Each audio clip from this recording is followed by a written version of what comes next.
You've eaten a full meal, you're not hungry, but all you can do is think about food. What's for dinner, whether you should have a snack, whether you've eaten too much already. It's exhausting and it's why most diets fail. Hi, I'm Charlie and I'm co-founder of Potentia Coaching, and over the past 3 years we've helped transform over 500 people's lives.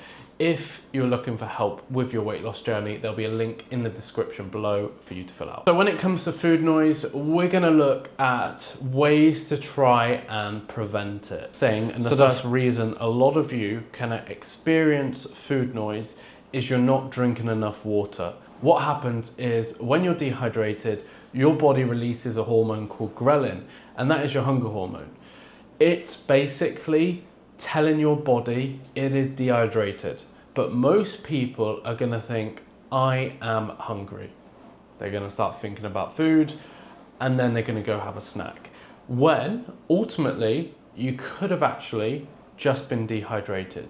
So what I would be doing is when I'm feeling this hunger cue, I'm gonna go have a pint of water to see if I was hungry or to see if I was actually dehydrated. Have this pint of water, wait 30 minutes. If you're still feeling that I'm hungry feeling, then you probably are a little bit hungry. If you wanted a goal to aim towards in terms of your water intake, if you aim for 35 ml per kg of body weight, that will help keep you hydrated.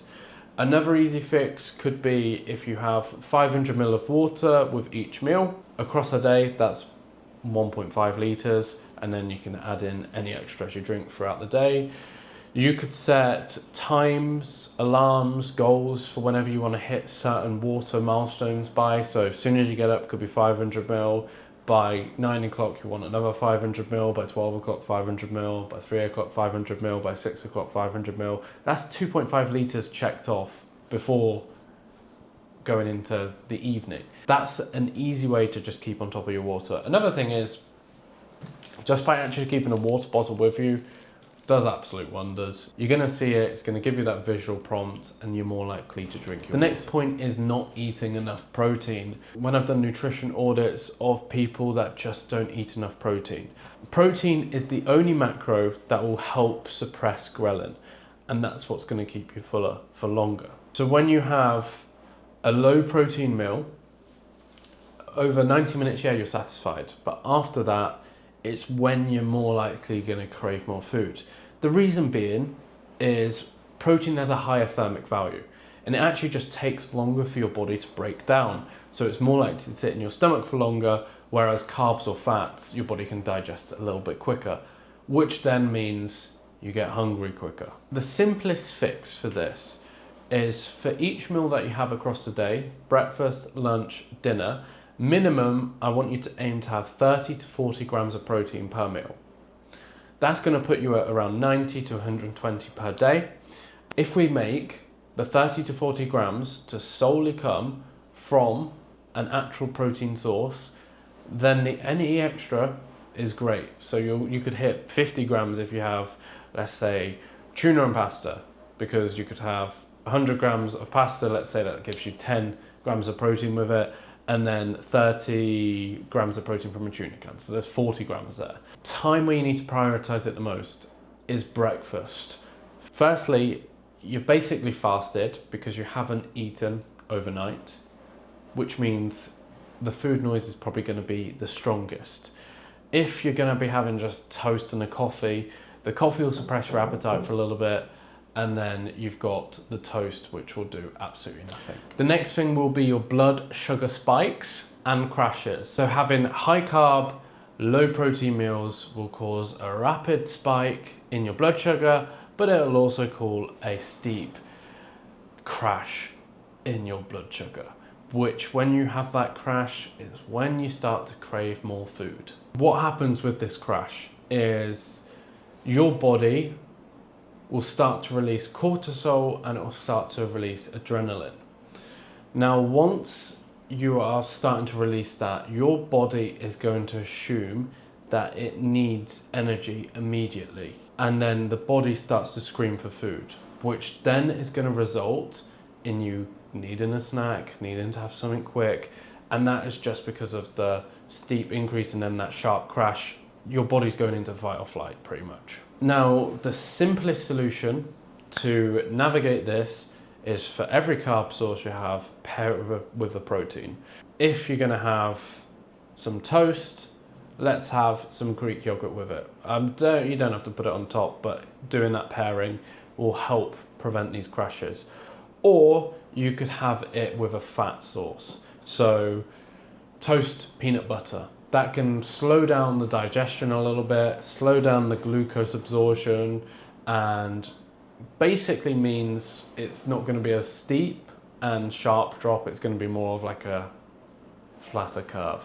Best way to describe that. The fourth thing to look at is ultra processed foods. Now, ultra processed foods are engineered to hit a very, very short term dopamine hit. They are basically like crack, and they're designed like that. They have the exact ratio, sugar and fat, that is going to override your fullness signals and mean that you can go on a bit of a binge with them, but also because they've got lots of fats in them, lots of sugars, lots of salts, they're just so high in calorie, which will result in you going way over a calorie deficit, but you're also going to crave them a lot more. Now, if you're someone that finds you struggle to have things in a little bit of moderation, you might just have to cut out these food groups for a little bit while you're working towards this goal. That short-term sacrifice will have that long-term gain. You can then start to introduce them further down the line. Now, that is not me saying that you shouldn't have anything. That's me saying it to people that struggle to have things in moderation. The small fix for this is nothing to do with willpower. What you can do is every single day, if you swap out one ultra processed food for some whole foods, you'll find that balance. You'll find long term you'll benefit so much better from it, and your body will prefer it so much more. And finally, if you're a stressed person and you've got high cortisol, we need to work on this a little bit. So if you've got chronic stress, or you work in a high stressful job, or you're just a stressful person in general, this is going to directly increase your ghrelin, which is your hunger hormone. When you're stressed, will make you feel like you need food urgent, even when you are full. If you found you're a stress eater, that is your reason why. So when you have high cortisol or high stress, your body is going to start craving them rewarding treats. So like the chocolate bars, basically the calorie dense foods. You're not going to sit and crave, oh, I'm stressed, give me a bit of broccoli. That's not going to happen. When you have these stressful moments and you start to then binge on them, again, knocks you out your calorie deficit. Simplest fix for this is do 10 minutes of low intensity movement after a stressful period so that your cortisol can drop.